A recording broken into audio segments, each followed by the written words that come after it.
It was just after 11 PM on a dark night at the end of July 2019. I live north of Toronto, Ontario, Canada.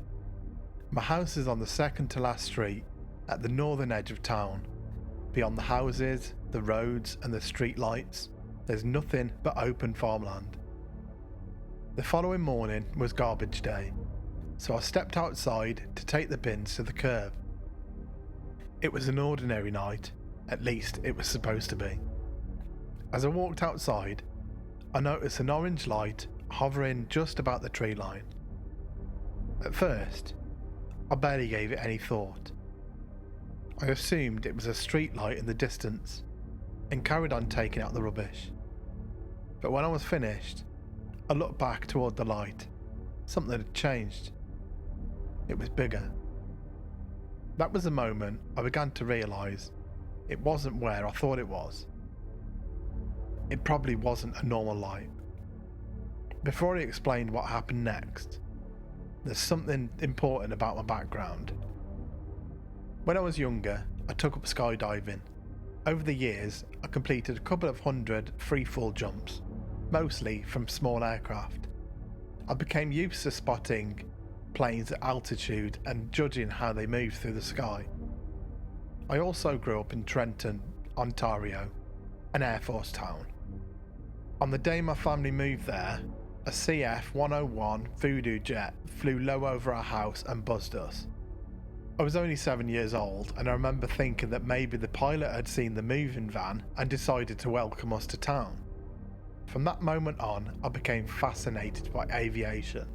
I attended air shows, I followed developments in aircraft technology, I learned what different aircraft looked like and sounded like. So when I say this object was unlike anything I'd ever seen, I don't say that lightly. Back outside, the orange light was moving slowly. It was low in the sky and gradually getting closer. My first thought was maybe it's a Chinese lantern. For about a minute, I watched it while trying to convince myself that was all it was. The object continued moving at the same low altitude. It appeared to be less than 1,000 feet above the ground, and it kept getting closer. Closer than what I was comfortable with. Then it reached its closest point. By my estimate, it was less than 2 kilometers away and still under 1,000 feet in the air. And suddenly, everything went silent. There were no cars, no wind, no insects. Not even the crickets were making a sound. The entire area had become completely still. And now I could finally see what the object actually looked like.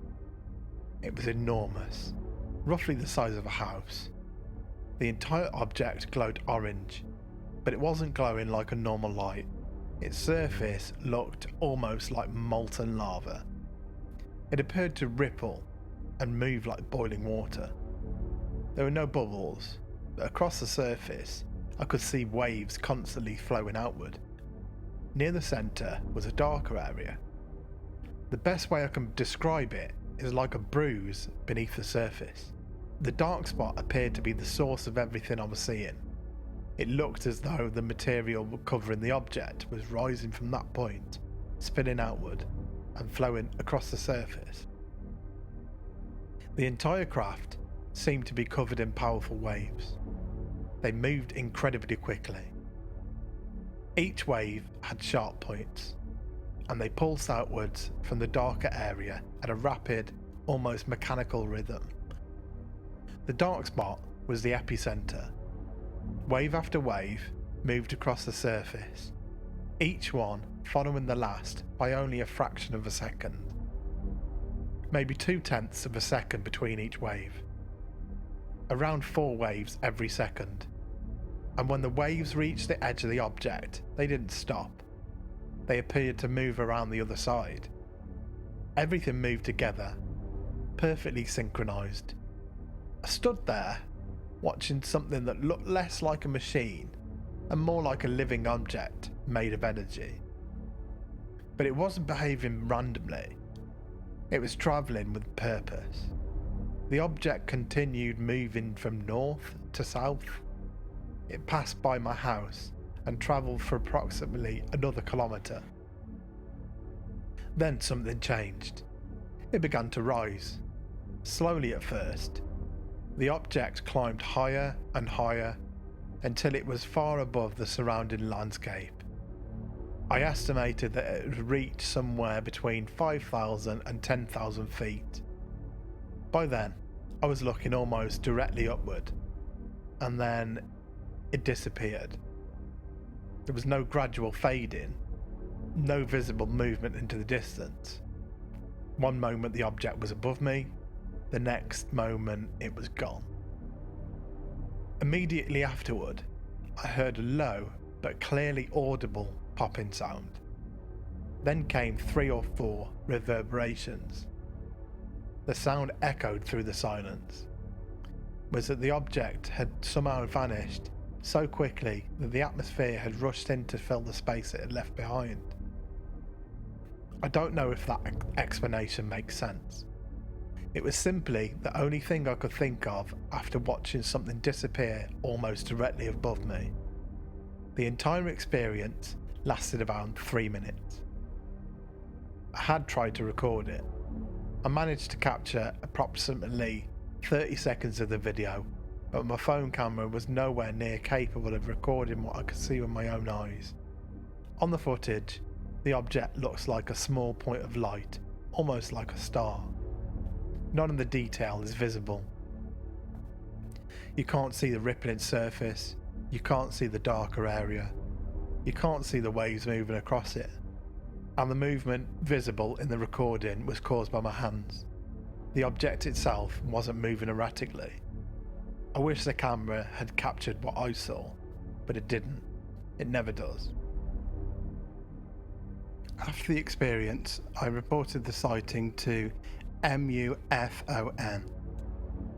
A few days later, I was contacted by an investigator and asked to take part in an interview. I explained everything: the orange light, the silence, the enormous object, the strange surface, the waves, the sudden vertical ascent, and the moment that it vanished. When the investigator finished speaking with me, he told me something I wasn't expecting. Approximately 3 hours after my sighting, an object that appeared to match my description had reportedly been seen in the Muskoka area. That was 150 kilometers away. According to the investigator, the object had been using some kind of light beam to scan the ground. The sighting had apparently been recorded on video. I was never sent the full recording, but I received several screenshots. Like my footage, the object didn't show clearly on a mobile phone camera. The witnesses said the camera didn't capture what they could see with their own eyes. And then the investigator shared even more information. The other witnesses had reportedly seen the object on 2 consecutive nights. They'd been watching it through high-quality binoculars and claimed that they could see the craft clearly. They described it as a circular object. After they started recording, it began flashing different colours. Then the flashing stopped. And beneath the object, they could see what appeared to be a faint red beam. The witnesses had initially submitted footage from the same night as my sighting, but they also had another video and photographs from the following night.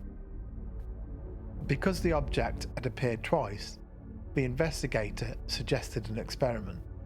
He asked the witnesses to check the sky again at the same time. Then he asked me to do the same. If I was awake, I was supposed to go outside and watch the sky around the first time that I'd seen it. I was told to keep my phone ready. If the object returned, I should record the entire event, from the moment I spotted it until the moment it disappeared. I was also advised not to zoom in immediately. Phone cameras struggle in low light, and when you zoom in on a distant object, the shape can become distorted by the camera's aperture. The investigator explained that this can make a distant light appear diamond-shaped or create strange patterns that aren't visible to the human eye. But if the object appeared close again, I was told to record as much as possible, to include rooftops or other landmarks, anything that could help establish its size, altitude and distance. I went back outside and looked up, and from that point on, I found myself doing it constantly. Every time I stepped outdoors, I searched the sky, because after seeing that object up close, I couldn't look at the night sky in the same way again. I know what I saw, and I know what it wasn't. It wasn't a plane, it wasn't a helicopter, it wasn't a drone, it wasn't a blimp, it wasn't a hot air balloon, or a Chinese lantern, it wasn't ball lightning, it wasn't swamp gas. The object moved horizontally for a long period of time, then it rose vertically. Its movement appeared controlled, intentional, intelligent. I don't know what it was. I don't know where it came from, and I don't know why it was travelling over that farmland at night. But the experience changed me. Before that night, the idea that we might not be alone in the universe was something I could think about, something I could debate, something that belonged in books, documentaries and late night conversations.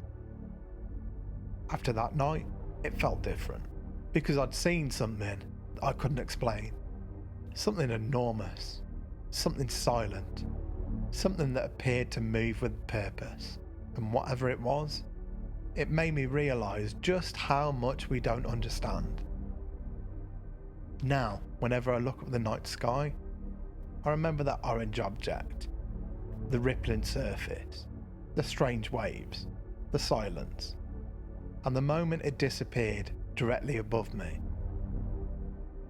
I don't know what it was, I don't know what was inside it, I don't know if it came from somewhere beyond this world, but after seeing it with my own eyes, I no longer believe humanity is alone in the universe, and that knowledge is both profound and humbling.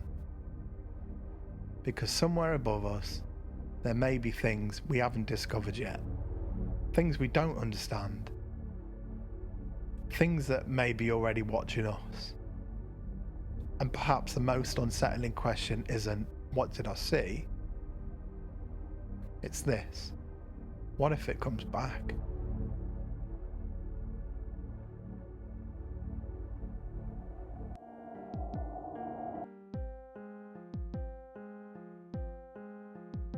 Like what you heard? Hit subscribe and like the video for more stories every Thursday and Sunday between 1800 and 2000 BST. And remember, curiosity opens doors better left closed.